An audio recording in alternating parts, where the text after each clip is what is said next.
Okay, so we think we've got most of you in the call now and ready to start. So we'll get started because we're mindful that we want to start and end on time. So you've all had really long days. If you're expecting to see Fliss, which I'm sure lots of you are, for those that are new to these webinars as part of the Stronger Practice Hub, Fliss, my manager, normally facilitates them, but she's got to be in two places at once tonight. And Fliss is amazing and incredible, but she's not that incredible that she can be in two places at once.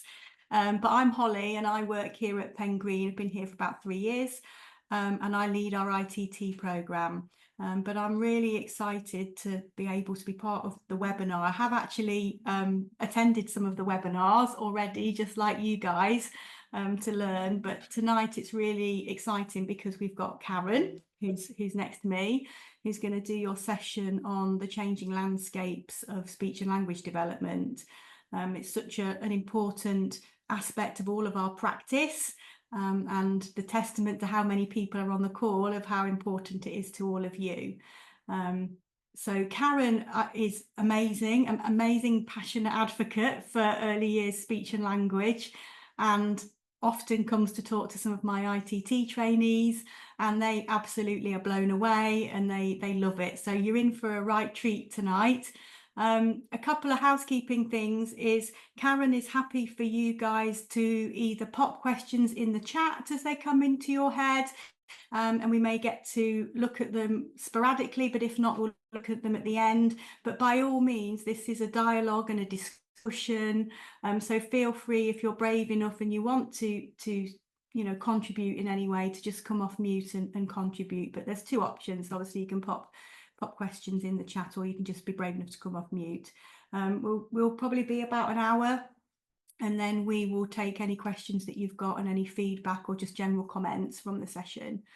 Okay, so I'm going to just move off to the side now so that I'm really close to Karen and we really like each other. But I'm going to leave you guys to enjoy the session. So yeah, brilliant.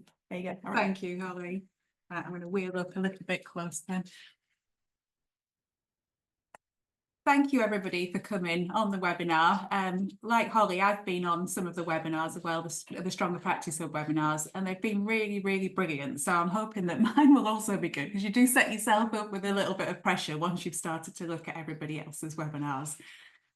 So as Holly said, I'm Karen Royle. I'm a speech and language therapist with 25 years experience, which means I'm now seeing children of children that I saw when I first qualified, which is scary, and that they love to remind me about that they saw me when they were children. So I'm feeling pretty old, but hopefully with lots of experience, and I've seen lots and lots of changes, especially over the last few years. And I've worked in Northamptonshire for all of my working life, for 25 years, 19 years in the NHS, and then for the last 5 to 6 years in private practice, going into private practice during just before COVID, which wasn't great, but I'm pulled back from that now, and really enjoying my private work, which is working with families in the home and working with nurseries and early years settings, to help children, all children, and their parents, and just have good outcomes and to be school ready. Right, I'm going to move on.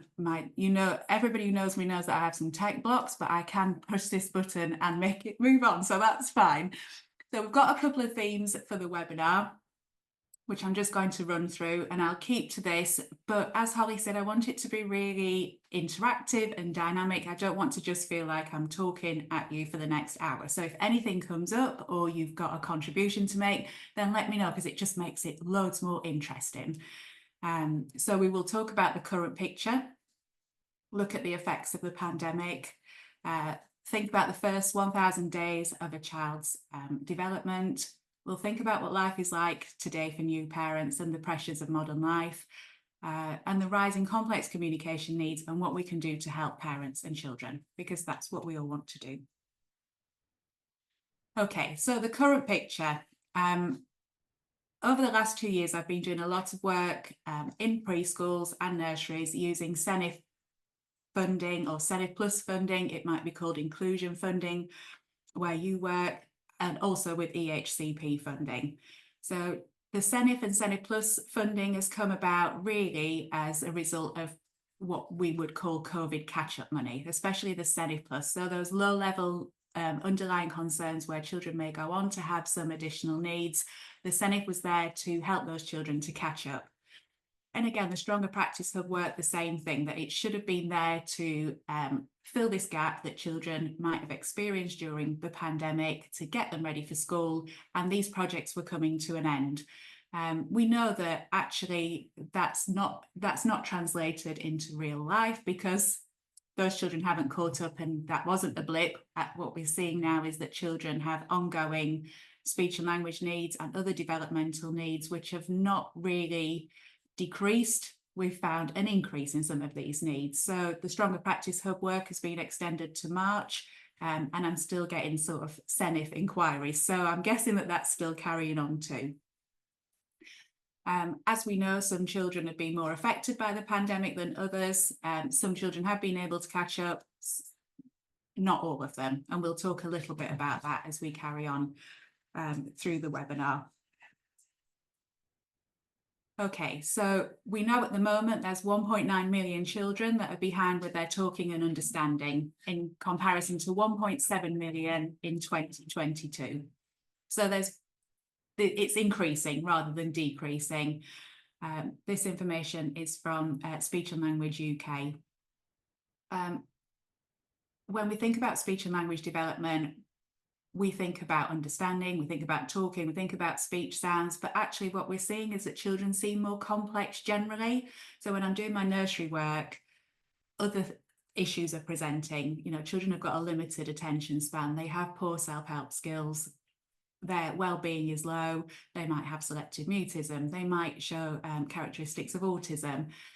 Even the sort of simple, what we would have termed the simple speech sound difficulties of the past, where we could work with a child and sort of resolve those immaturities quite quickly, even they seem to be more difficult than ever before. So everything just seems more difficult. And when I'm going into settings, that's exactly what the practitioners are saying. The children are more complex and they need some help just to understand them and to figure them out, which is a phrase that I heard this morning from one of my lovely early years colleagues. We just need some help to figure these children out. And I thought, yes, that's exactly right. We need to work together to find out the best way to help the children.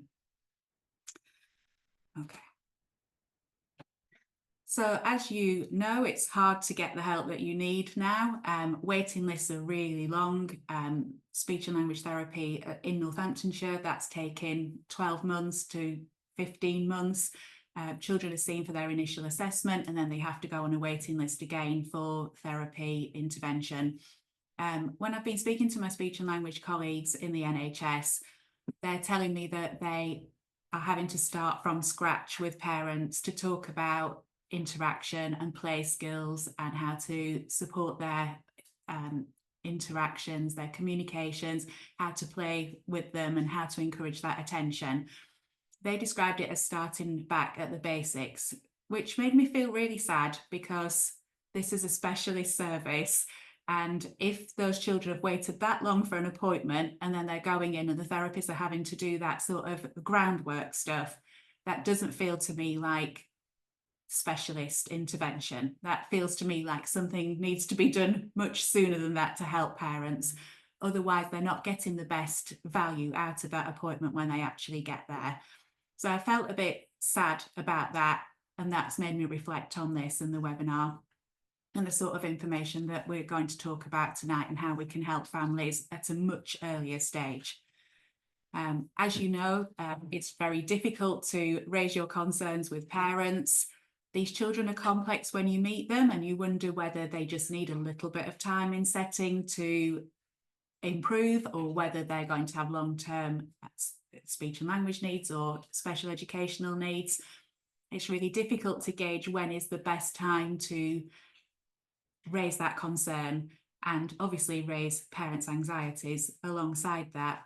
Because if you do it too early, the child might resolve, and you know that the system is already creaking. You don't want to add to the system and all the demands on that system. If you don't raise your concerns early enough, they could be going into school and you worry whether you've done it soon enough and whether you've held them back. So that this dilemma that you have as early years professionals, it's really hard.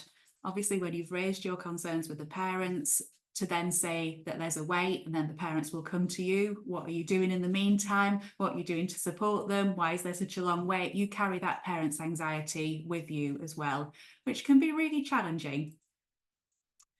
We know that more children are requiring EHCPs. There aren't enough special school placements. Some children are staying in nurseries for an extra year, waiting for that special school placement. So there's all sorts of challenges with the system. And it's hard. I think it's really hard for early years professionals now, but there's, we can do things to help. So it's not all doom and gloom. Okay, so the EYFS encourages us adults to help children by building on what a child is doing or saying. This is quite hard. This seems like an easy thing to do and, really sensible target in the EYFS. But actually, it seems to be getting harder because children don't seem to be able to play with toys as much as they used to, and they don't say very much. So it can be really challenging to build on what they're doing if they aren't doing very much. I don't know whether you're seeing this in your settings, but certainly across the settings that I'm visiting, children don't really have much access to toy play, and they are very quiet. So it can be challenging for us to know what to do and where to start with them. In one of the settings that I visited, they said that the children don't expect to be spoken to, which again is really sad. A sad situation that children now are, not part of that everyday interaction with their families so much, maybe. And they can seem a little bit suspicious or a little bit anxious when adults interact with them. So the way that we interact and communicate is changing probably with technology and the rise in busy households, and that people have got a lot to do. So it's challenging to know where to start sometimes with the children. So the old pandemic, which is everybody's favourite topic, has it caused these issues? So this was interesting. So part of the Stronger Practice Hub work is that we have to have evidence-based practice in order to feed back to you. And there's quite a lot of information around the pandemic now, but not really much post-pandemic. So we know that before the pandemic, there was an increase in children who had speech and language needs, and there was already a strain on the services. It was already creaking. Children were waiting for a long time, but actually what's happened is COVID has exacerbated all of that, and the waiting lists are now so long, and it's very hard to know which children need help, which children will catch up, and which children need specialist input. And actually, as a speech and language therapy team in the NHS, so you would get those referrals in for a child of maybe 2.5 or 3, and it's very difficult to screen out who will need extra help and who won't. So all the children tend to get accepted, and then they're just waiting. So they're trying a lot of different strategies to support those families and thinking about workshops and group therapy. But there is a wait. There's a wait for the paediatrician, and most children won't be seen before they go to school. So it adds challenges in terms of diagnosis and things like that. It's difficult if children are going forward for an EHCP because not all of the reports are in place. It's a tricky time. But we know that the pandemic had different consequences for different children. And we know that children born during the pandemic had a different experience compared to those born before and those after. But some children did really well in lockdown with opportunities to spend time with their parents. So some research has shown that some children learned more words during lockdown because their parents spent a lot of time with them. They were at home with them. Their vocabulary increased. They had opportunities to read together or share screen time together, and they did really well. But that wasn't the story for all of our children. And disproportionately, our children from disadvantaged backgrounds did not do as well during lockdown. They didn't have the same opportunities as other families, which has made it increasingly hard for those children to catch up. And we know that those children without that early support will go on to have difficulties as they go into school, maybe with their literacy skills, with their social interaction, and that it's hard to reverse some of that once the child has gone to school, they've missed out on some of those opportunities.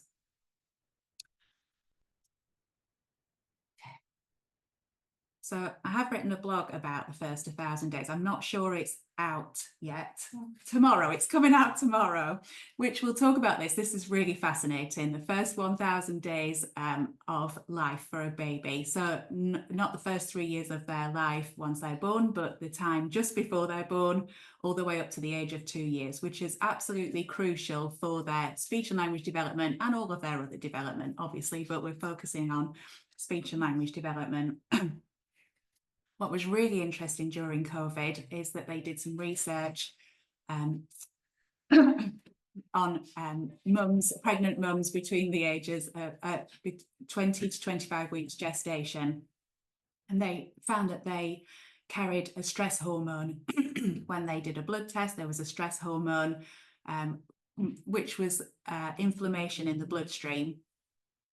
They said that the high level of stress within the parents, within that mum during pregnancy, could have led to an increased risk of insecure attachment once the child was born. There's a link between the two things. Obviously, the pandemic impacted on all pregnant mums. There's so many challenges during COVID, but they thought that they would be in hospital without their partner, that they're giving birth in a very sterile environment with people that they don't know. They did not get that support once they were out of the hospital. Their anxiety was very high. So again, we know that there's these risk factors for these children and ongoing emotional attachment and development. And how they interacted with their new babies was affected by the pandemic, especially if they had other challenges like homeschooling, older children, or working if they were key workers. You know, there are all sorts of things, but the babies were interacted with differently. And interestingly, we can link some of that back to this stress hormone in pregnancy. I just love that picture as well. It's so gorgeous. So we can look at that and think about the stress related, the stress that parents had, new parents had, and the stress that pregnant ladies had during the pandemic, and say, yeah, of course, that we understand that would make sense. So why, now that that pressure is over and we're back to normal, why have those difficulties continued? Why has there still been an increase in speech and language needs? This is where the research is not quite catching up with real life yet, because we're living it, aren't we? It's now, the world is busier than ever, and stress on families and parents, it feels next level for parents. I was saying to the ladies here that it'd be really hard to be a parent nowadays with all the difficulties that you face and the fast-paced world that we live in. So yes, the pandemic has ended and the stress of the pandemic has ended, but life itself seems to be busy. And I'm sure your parents who are coming in are saying that to you. Life is busy. We're doing this, we're doing that. They're overscheduled. You know, they do things all the time with their children. They're always busy with something, or they're working 2 jobs because obviously, you know, the cost of living crisis and things like that. You know, and the amount of parental mental health issues are rising, anxiety and depression. And obviously people aren't getting support with that because there are no GP appointments, and parents don't know that issues that they might have with anxiety and depression can cause impact on their children, and lead to something called toxic stress. So again, we've been looking a little bit about toxic stress and about how those mirror neurons in babies. So babies are born to copy their primary caregiver, and they imitate facial expressions, things like that. So if the baby is smiling, but they get a parent who's not responsive to them, who's got their own issues that are, they don't get that same response, it can cause that stress response in the baby, and it impacts on that interaction and development that they've got. So that's interesting to think about. Are parents getting enough support with those mental health issues? And I don't think that parents always tell us that they've got that going on for them. And that can be really hard, because you're looking at a child and wondering why maybe, they aren't talking or interacting as much, but you don't always know the backgrounds of parents, and it's not always easy, just if they're doing the drop off or pick up, that they would share that information with you. And I've just been on some safeguarding training, and NSPCC figures that have come out for this year show that 1 in 10 children suffer neglect now, which is a massively high proportion. And I mean, in all of your settings, I'm sure you have more than 10 children. And it's just thinking about those issues as well, some of those safeguarding issues that might be underlying as well, might be one of the reasons why some of these children aren't developing in the way that you would expect. So yeah, there's a lot of challenges for parents, a lot of challenges for adults that then become challenges for children, I think. And the same, what are your work-life boundaries now? Technology, you're always on your phone, everybody can contact you, they can send a text. I see this even on my home visits, that we can be doing a lovely session with the child, the parent gets a text or a Facebook notification, their attention is flipped straight away to their phones, and they answer that. And the child gets used to seeing that and thinks maybe that the phone is the most important thing, and then they mirror behavior. That's what they want too. So it does impact on the time that you spend with children, because it's addictive. It's a dopamine rush, and it is for adults the same way as it is for children. But even within our settings, that drive to record everything, the child's doing something and you get the camera out or you get the iPad out and you film them doing it so that you can share that. But it interrupts that moment. Capturing the moment interrupts the moment, and that's really tricky. And some of the children are really, they were born for Instagram, I think, and they definitely, they can do that show, they can put on a good smile, and they've been trained in how to respond to those Instagram messages. But yeah, just thinking about how you record things in the moment, and I guess just being mindful that technology doesn't interrupt the moment in your quest to capture it. Technology is a big issue, obviously. There's not enough research about it yet, because it's changing so fast. And there's a lot of content out there now, content that's made for children. And parents are reassured that that's made for children, so it's not harmful, and it's definitely educational. That's what they'll tell you. It's definitely educational to watch Miss Rachel, and she will teach the children how to talk. So that's fine. We're all fine with Miss Rachel. And of course, if you put on YouTube Kids, you would assume that is, that it's been managed by somebody, but it's not always. But it's moving very fast, and parents have not got that information that maybe that would be useful for them to have. So they will tell you that it's educational, and some of it is educational. And actually, for some of our neurodiverse children, they learn a lot through media sources. So it's not all bad, but we just need to be mindful about it. Okay.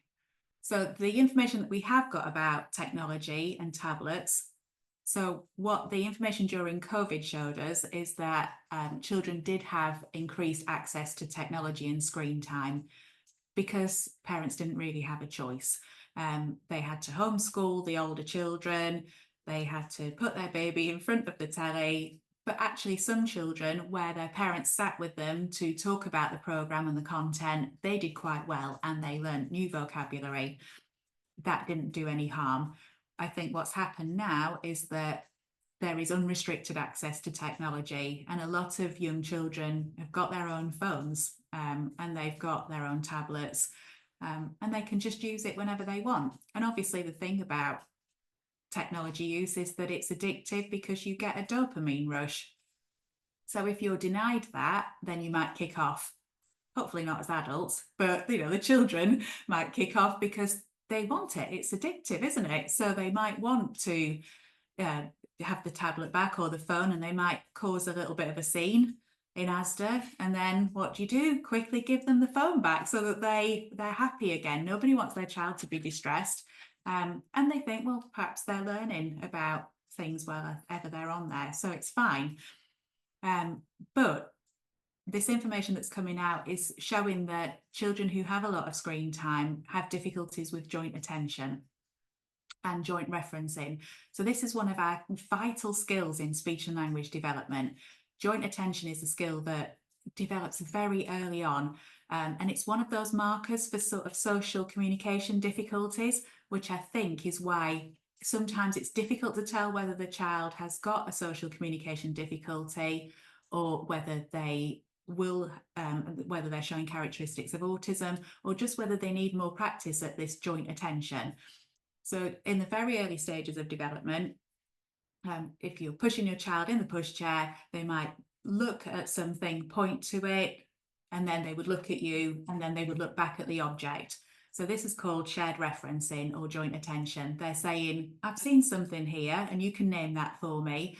And the mum and dad might say, dog. And then they would look again. Everybody would know they're talking about the same thing. It's a dog. The child learns the word dog. Autistic children don't have that skill of joint attention. They would look at the same object, but would not have that shared referencing back. So there's a mismatch between what parents and autistic children are registering. So they have got the same interest, but they don't think to share that interest with another person. So if you've got a child who has a tablet maybe in the pushchair, and you can see them with their big their big buffered iPads in front of their faces as you're walking around the shop, they don't have that same shared referencing. They don't think about what's around them. They might have their tablet in the car, they might have their phone. They don't engage in the same sort of social interactions and the same conversations maybe as they might have done without access to that in the past. So we've got these gaps in joint attention, and they're really hard to make up. So every time you have an interaction with somebody, it fires the neurons between the different areas of your brain, and it helps you to make connections. And every connection that you have strengthens these connections even more. They strengthen the different areas of the brain and the way that the brain communicates, your left-hand side of your brain to your right-hand side of your brain. Every interaction a child has makes that stronger, and it builds, it scaffolds. So you need one to build onto the next and onto the next and onto the next. If you haven't got those in place, it can be really hard to develop them at a later stage. So when we look at MRI imaging of autistic children, they show that there's not as much firing between the different areas of the brain as there is with a neurotypical child. So what they're seeing with this development with children having difficulties with speech and language delay and all of those other executive functioning skills which are listed there, is that there's just not as much firing because they aren't having as many interactions. So what looks like a social communication difficulty or autism in setting might not be. It might be some of these. It might be that there have not been enough interactions. Now, the children should make good progress quite quickly once they have access to that language-rich environment. Both autistic children and neurotypical children should make progress really quickly. That's what the aim is, but you will have different strategies for both of those groups of children.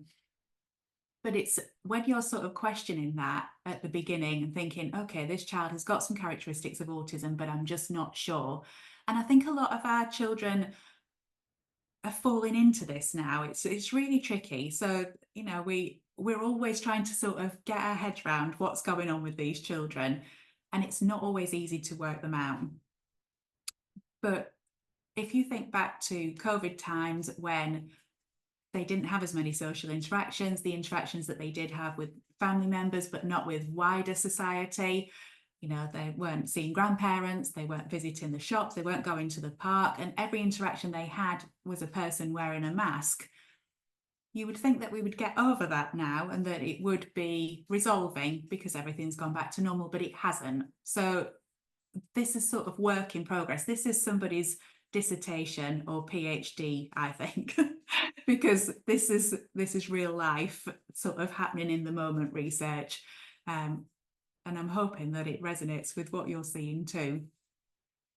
But obviously, speech and language development is part of this core of executive functioning skills in memory, time management, planning, problem solving, self-control, task initiation, flexible thinking, attention, self-monitoring, motivation, perseverance. They're a huge bunch of skills that children need to develop that develop through their interactions with people and experiences that they have. And if they don't have those in the volume that they need, then of course it will affect their development, their independence. They might not be as resilient. You know, what was I think the figure is 1 in 4 children went to school this year who weren't toilet trained. You know, that's just, you know, mind-blowing stat. Are those children, have all of those children got a special educational need? Probably not. Why haven't they developed those skills? Why aren't they ready? Why aren't they toilet trained going into school?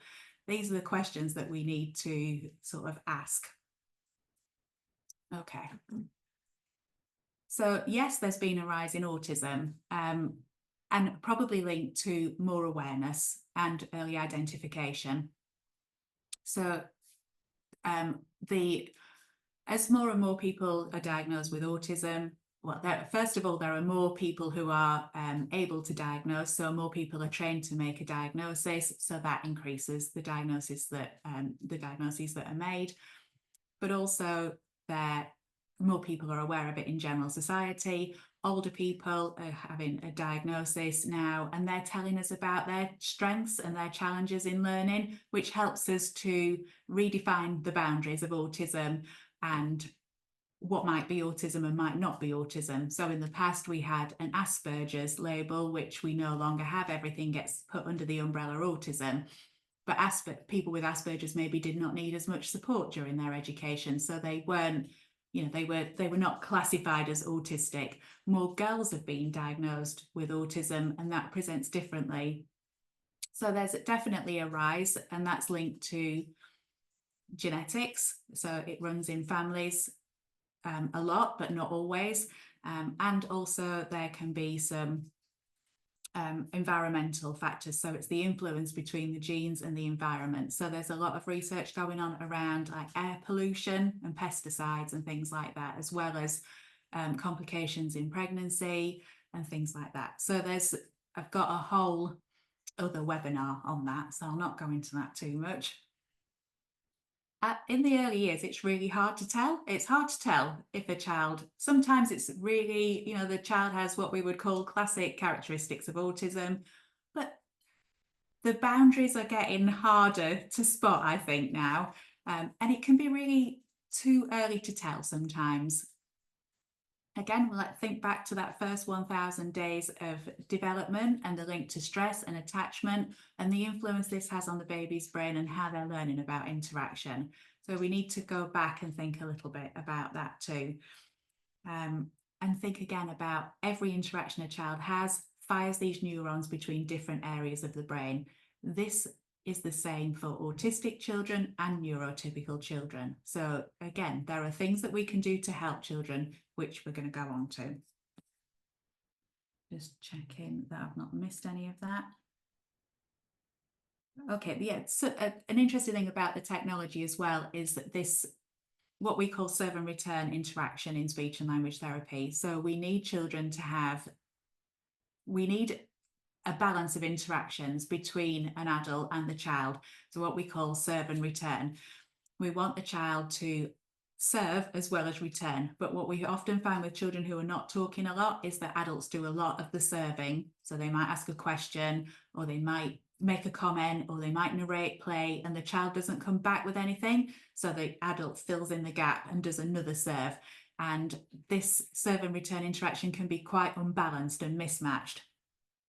what we've seen with technology is that the children don't pick up very well on the periphery and what's going on around them. So you might sit alongside a child and you might comment on what they're doing in setting. They might just not respond to you because they're not used to picking up environmental information, or they don't realize that you're actually speaking to them because they spend so long focused on a device that actually it doesn't occur to them that you might be addressing them. And I'm seeing that quite a lot in settings too, which is hard. And some children are quite suspicious about adults who sit alongside them, thinking that they've got a hidden agenda, because again, it's not something that they're used to. So again, we have to think about being sensitive to the child, thinking about their experiences of interaction, and not just sort of going in there and thinking that they'll all be really pleased that an adult's coming to interact with them. We have to take it at their pace. Okay, I'm keeping an eye on the time because you know that I'm on my favourite subject, everybody who knows me. Okay, so we can do a lot in early years settings. We absolutely can, and you need to believe it, because we can help children and we can help parents. Language development is not a skill that can be taught. So we don't sit down and we don't teach language.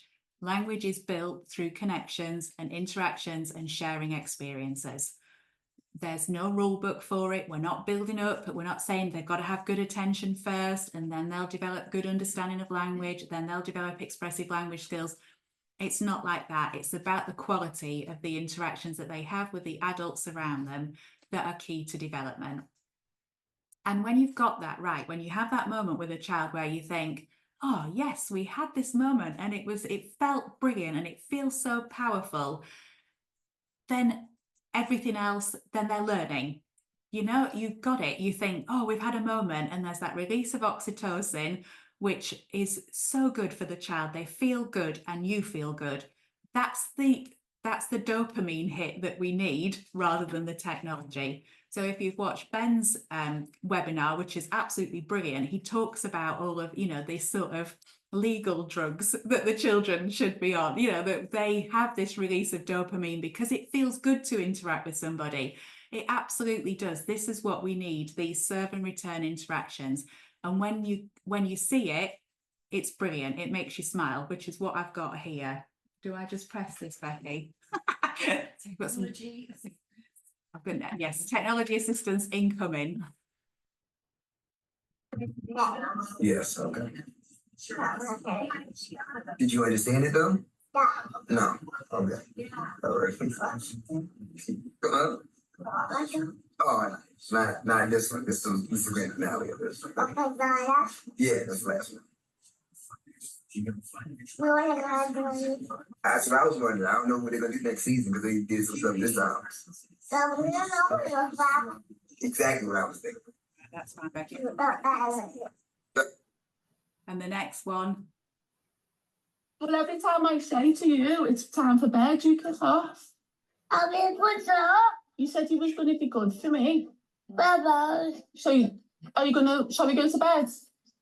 Yeah. No, oh, okay. I go to Do you want to watch Iggle Piggle for a day? I'm going to go to Iggle Piggle. Becky, thank you. Are you trying to say Iggle Piggle?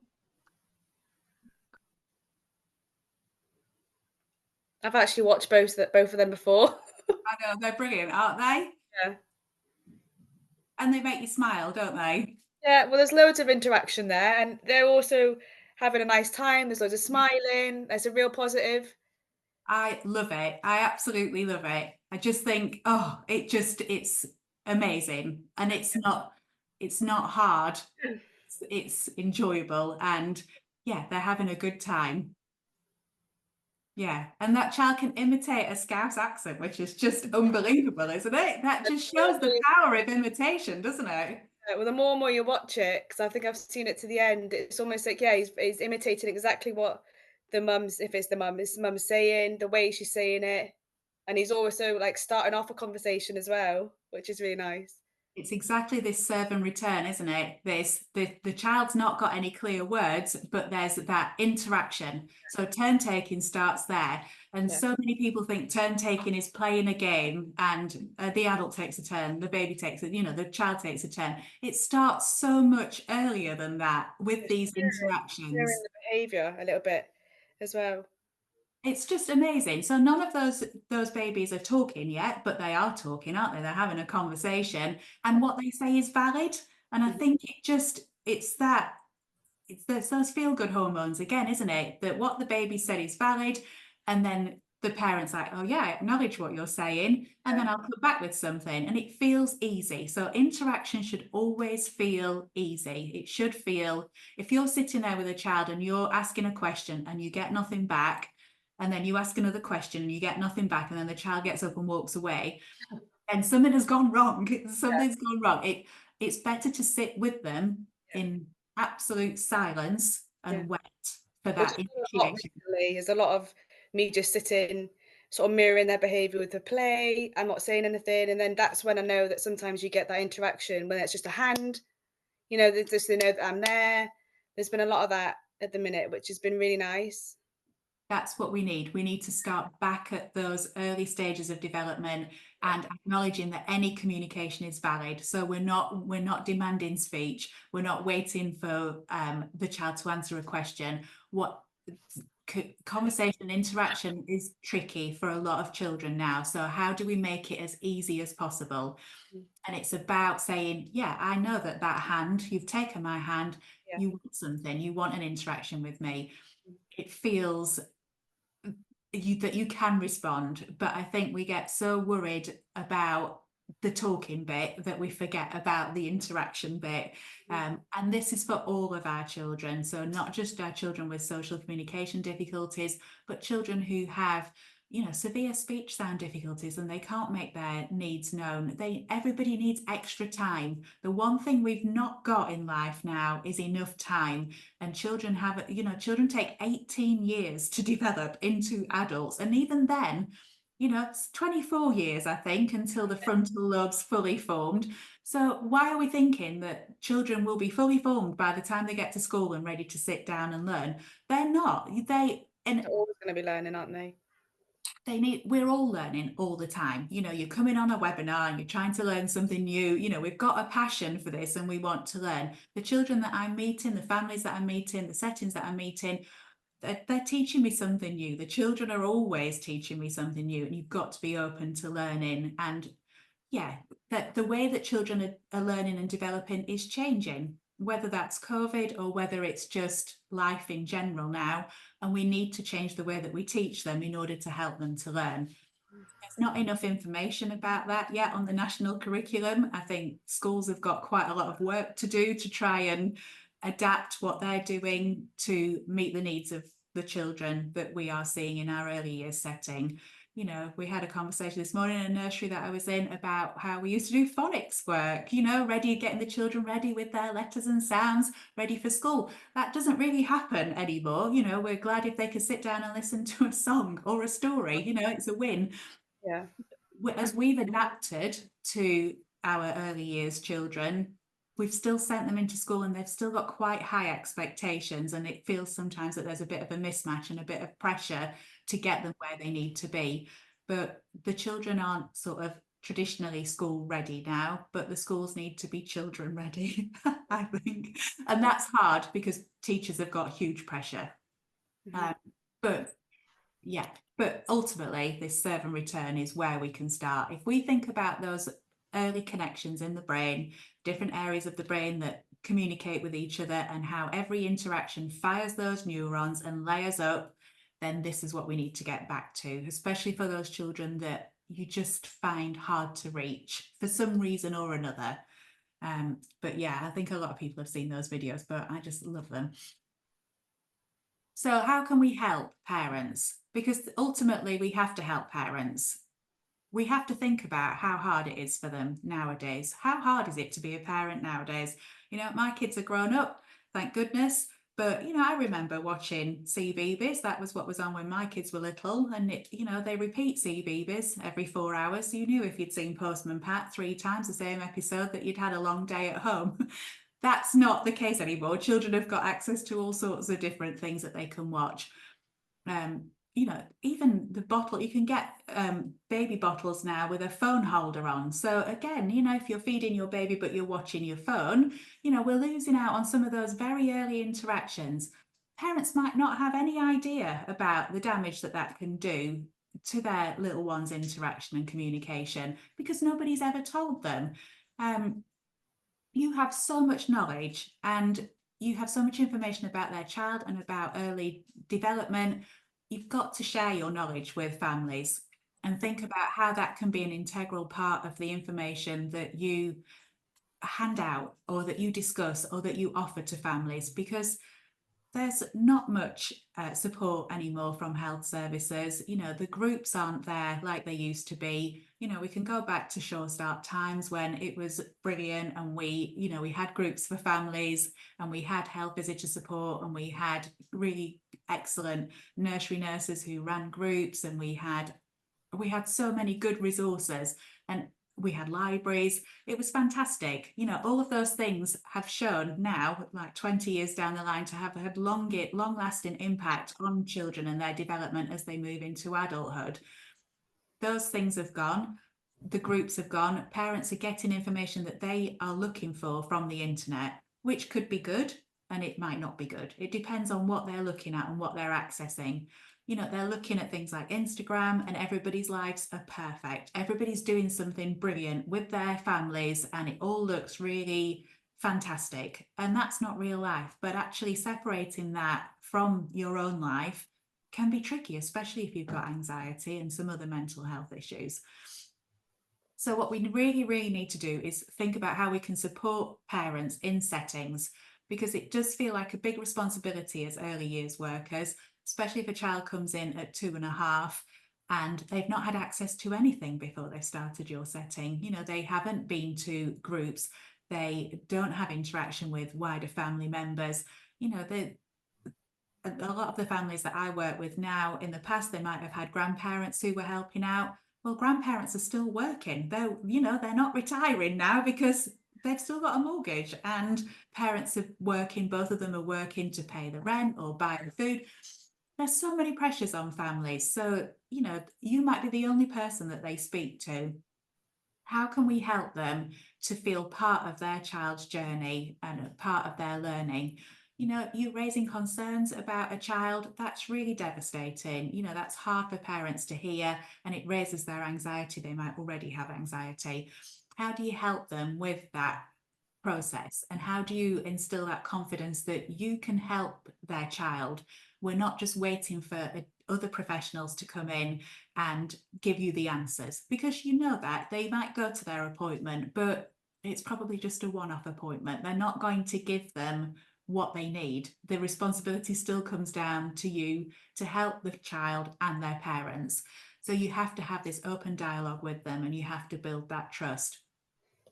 And just, I guess, know that it's hard. It's just hard being a parent.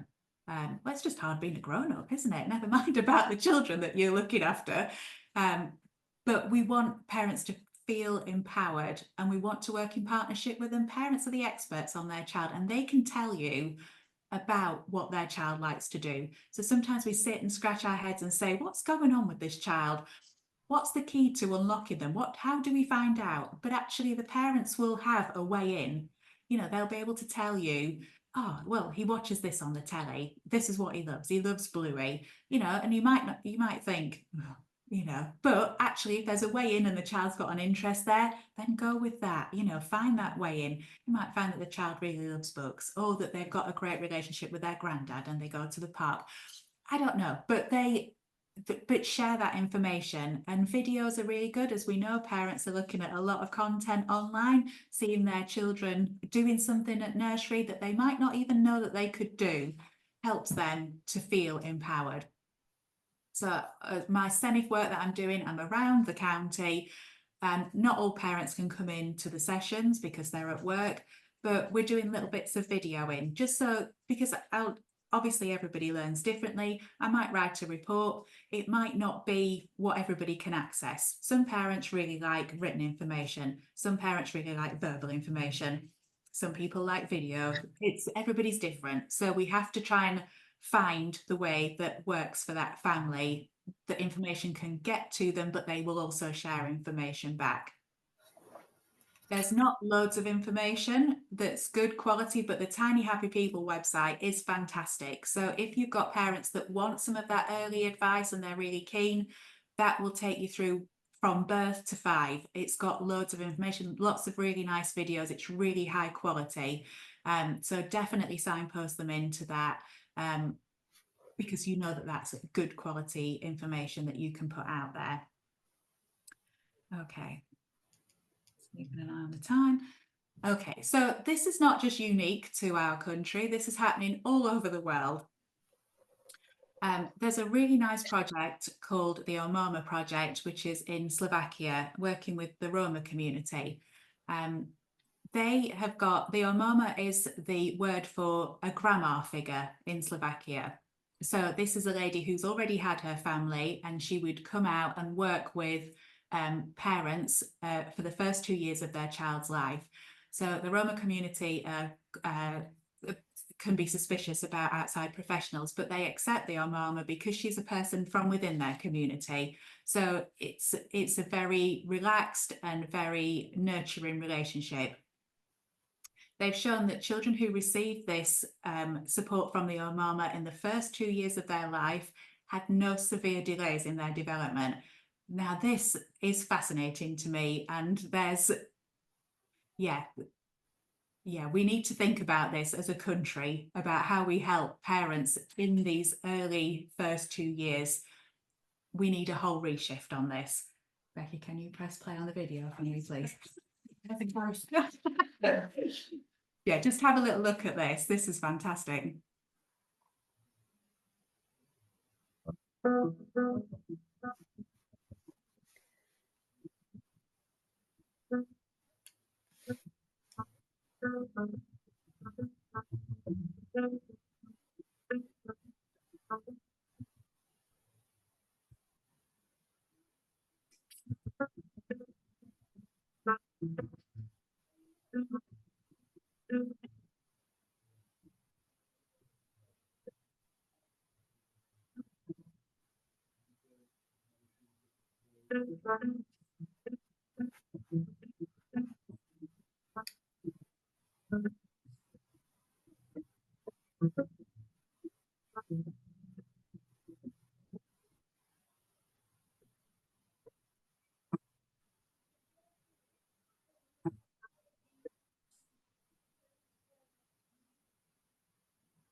Shows that the power of helping parents with their children at that very early stage in their development.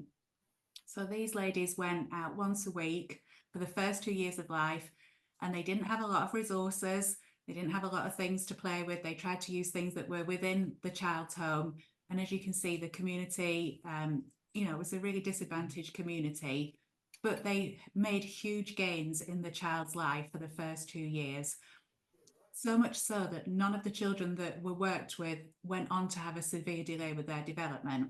So it shows the impact that we can have helping parents in those very early years. And yes, some of those families won't come to you until the children are 2, but for a lot of you, they'll come much earlier than that. They'll come as babies.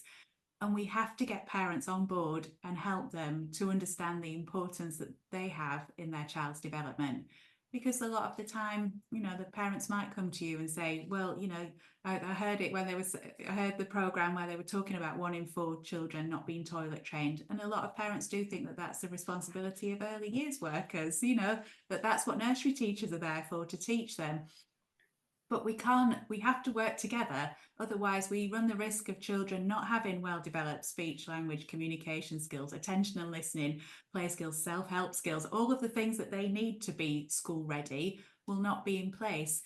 But look at what can be done, you know, there's not much in those communities apart from that goodwill, and the parents are there, they're willing to learn and they want to learn, and it has a massive impact. We need to think about that. We haven't got Sure Start anymore. We've got family hubs hopefully coming in, but we can't rely on outside professionals to deliver that information. The health visitors are absolutely stretched. Their job is signposting and safeguarding. They're not there to be that person that parents can speak to, but we can be. And it's hard, especially if they're just dropping off and picking up. That you might have to think about whether you put like a stay and play on, or a training session, or how you can message parents and get them involved in their child's learning and celebrate the things that their children are doing in setting. And then if you do have to have those tricky conversations with them later, they'll have that trust in you. Don't forget, a lot of our parents now will never have had professional involvement from anybody. You know, there's no midwife or health visitor appointments, you know, in the same way that there used to be. So if you start to talk about an outside professional agency, you might need to refer to speech and language therapy. That can be quite scary for a parent, because that's not something they've got experience of. Or taking them to a group might sound a bit scary. Driving them over to, you know, the Icebrook Hospital for an appointment. It sounds it's nerve-wracking, isn't it? But we know that actually you maybe could support them. I don't know, maybe you can attend the appointment with them, but talk to the therapist about what you know. That your information is so valuable and it's so key, and you know so much stuff about early years and about the child that we can pull together to help parents. So yeah, the power is in your hands, definitely. So yeah, just a few things to think about: the environment and the activities that are set up. Your children might not play with toys in a conventional way. They might not be ready for that. They might need to just explore and have sensory play. So a lot of children didn't have access to outside play when during COVID. When children move, language moves. So if you've got them out and about, that is when they're learning all their action vocabulary and they've got stuff to talk about. So children who play with the same things all the time, you know, they might be a bit repetitive in what they're talking about, but actually if you can get children moving, then language moves. And speech is a gross motor skill. So if you've got a child who is not moving around, they're not on the bikes, they're not climbing, they're not running around, then speech is likely to be delayed, because that comes after the gross motor development of the body. So think about your own stress levels in your nursery and how this might impact on a child who's already got some toxic stress going on, maybe from home, if they are picking up on a stressful environment at home, and then they come into setting and you might be having a little bit of a rant about something. Those children are quite sensitive. They might pick up on that and it might be quite tricky for them. Children need time to explore and they need uninterrupted play to develop deep level learning. So don't come in and narrate their play and talk about all the things that they're doing, because it interrupts it. So if you come and sit down next to them and say, oh, you're building a lovely bridge and here's a car and it's going over the bridge, that's just interrupting what they're doing. So just be quiet. It's fine to be quiet. Just let them have their time to play and wait for their serve. We're waiting for that serve and then you can return it. When they look at you or hold an object up to you or smile at you, they're saying, I'm ready now for your intervention, for your input into this. They'll give you a signal. Wait for that signal. Don't jump in. So in the past, we might have said narrate their play, talk about all the things that they're doing. We don't say that now. We need them to be constant. How to develop their attention is to let them stay at an activity for a little bit longer. And they need to do it again and again and again. So there's a technique called Verve, which I talk about on my blog, which is coming out tomorrow, that you'll be able to link to. But this is about that, leaving that time for the child. This is about those serve and return interactions. And it's about something called face watching. That's about sitting with the child and not saying anything and waiting for them to join attention with you so that they watch and look, and then you take that as a cue to return. So they'll serve it, you return it. Verve can work with any child with any difficulties. It's a really nice strategy to use. So yeah, there'll be a link to that on the blog. Right, and science tells us that a child's experiences from conception through their first 5 years will go on to shape their next 50. The kind of children we raise today will reflect the kind of world we live in tomorrow.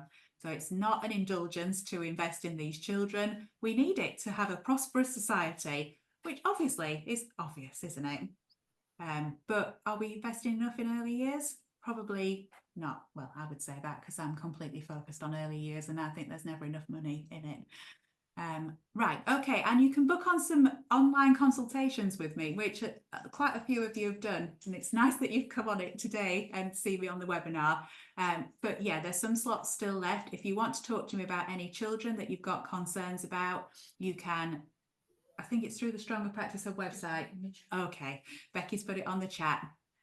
Sign up and talk to me about anybody that you've got concerns about, and then I can send you an email back with some resources and ideas, and we can just chat it through. And it's been really useful. We've had some really good conversations. Everybody who's on this webinar and everybody who signs up to a consultation is a good practitioner. You're already doing the right things because you care about it enough to be finding out new information. But these children are tricky, so take, problem solve it with me. That's absolutely fine, and it's really good to do that. Sometimes just talking it through helps you to come up with a solution.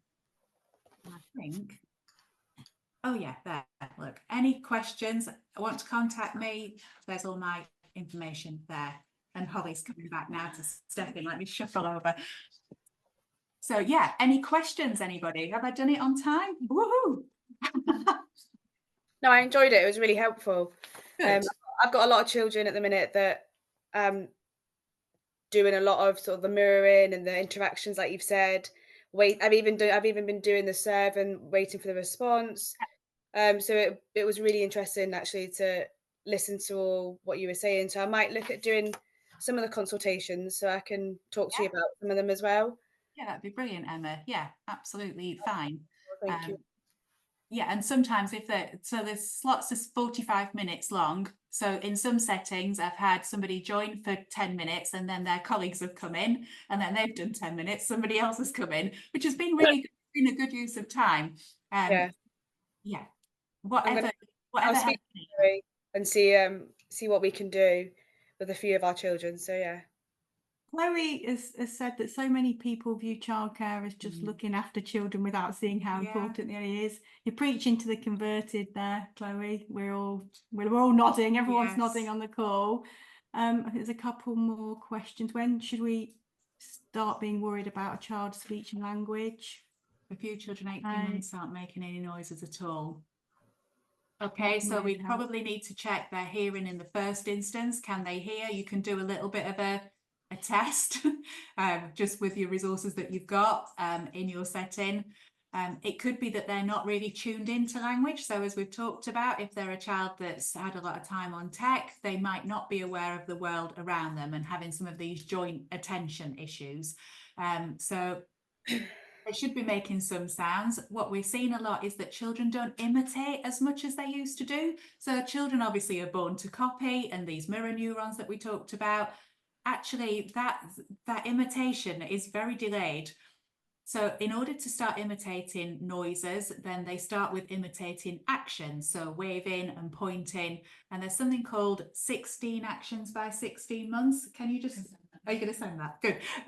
So again, we're not always thinking about the speech. Sometimes we're thinking about these pre-speech skills of imitation. Are they able to do that? Are they able to do imitation of actions, imitation of action on action? So if you stir a spoon in the cup, are they able to copy that?